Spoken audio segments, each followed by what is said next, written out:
Yo, what's up everybody? It's Aaron Daniels here doing another review, the KZ ZS10, KZ's latest release. This is a 5-driver in-ear monitor for 60 bones, guys, 60 US dollars. You can't beat that. All of the links will be in the description for everything described in the video. Be sure to like, share, and subscribe to this channel. All right, let's go.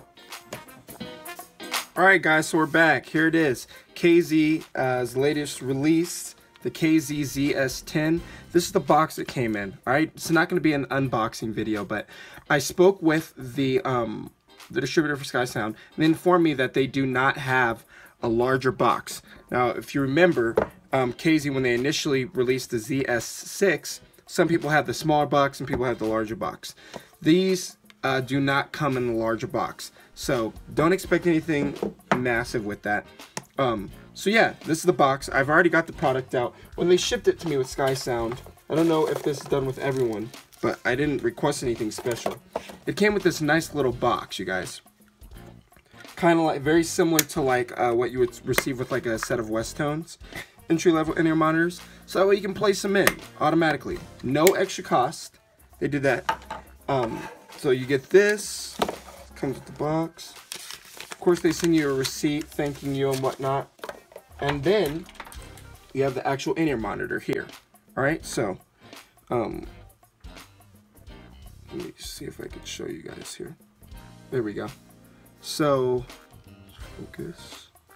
All right, so that's the in-ear monitor there. It is plastic.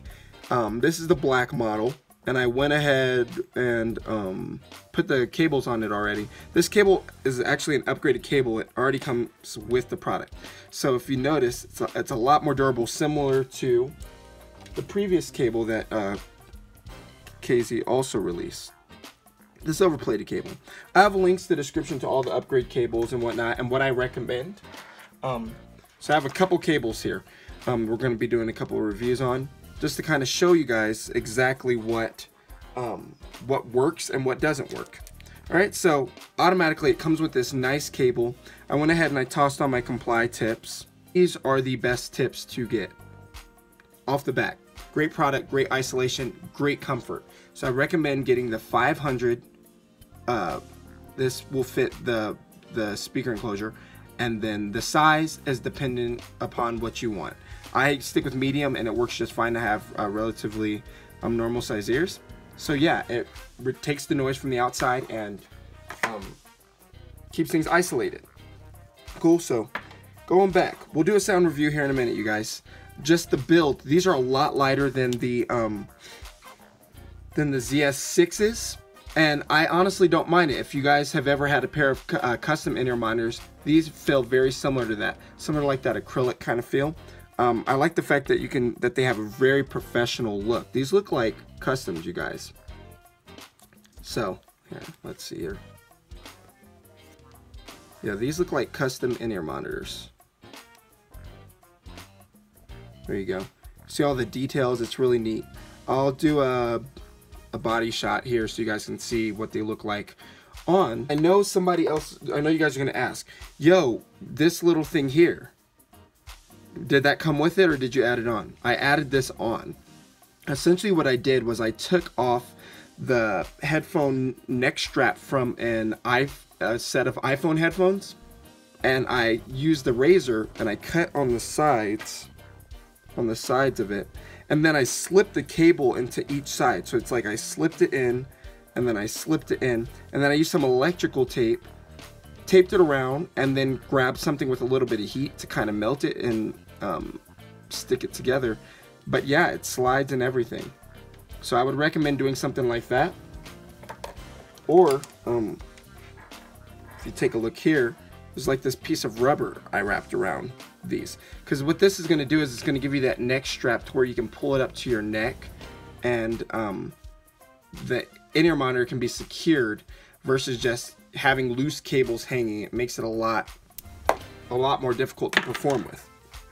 So this cable here that I'm also going to include in the description below is also compatible with the ZS10. I'll show you here. The thing is, it fits all the way in, which is great. So you can get a lot nicer cable to fit in. Let's take a look at this other one.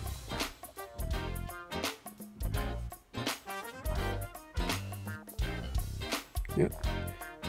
Notice it's not slightly sticking out, but if you were to push it in all the way, it will go right in. So I know that this cable for sure is compatible with this. All right, cool. So we got this one. Here's the silver cable. This one also fits. But honestly, just stick with the original one that it comes with. It's already an upgraded cable. Might as well use it. But yeah, if you do have a previous upgraded cable, these will work. Oh, and it also comes with these foam tips. So if you don't purchase separate tips, they give you a set, which is nice. So all this right here, including the earbuds and this, for about 60 bucks. This is a great product. I'm gonna go ahead and pop them in. I know you guys are asking, what do they sound like? So yeah, let's hop right to it. So here it is, you guys. Got them in my ears. These feel great. These feel 10 times lighter. I don't feel like I have a block in my ear. Aesthetically, they do stick out a little bit, but not much, if you notice. Look. We're good. So, side view here. Let's see. There we go. So, you can see they look very legit. But that's not all that matters. How do they sound? Guys, the low end on these I actually prefer a lot more. It's not warped. These sound phenomenal, you guys. The low end is a lot smoother compared to the ZS6. I don't know if it's like some type of crossover or something, but the low end feels a lot warmer, a lot bigger, and I'm saying around 50 to around 90 hertz. With the ZS6, it was really harsh. Over the course of time, it was harsh around like a little bit around 4 to 5K, and then there was a lot of sibilance around 8K. It's not perfect here, but it is a whole lot better. I was listening to some Anomaly and just kind of get a good perspective of some of the high end as well as the low end. The high end is not piercing. There's a little bit of a boost around 4 to 5K, a little bit of a boost around 1K. Just give a little bit of presence for the in-ear monitors. They're not flat response.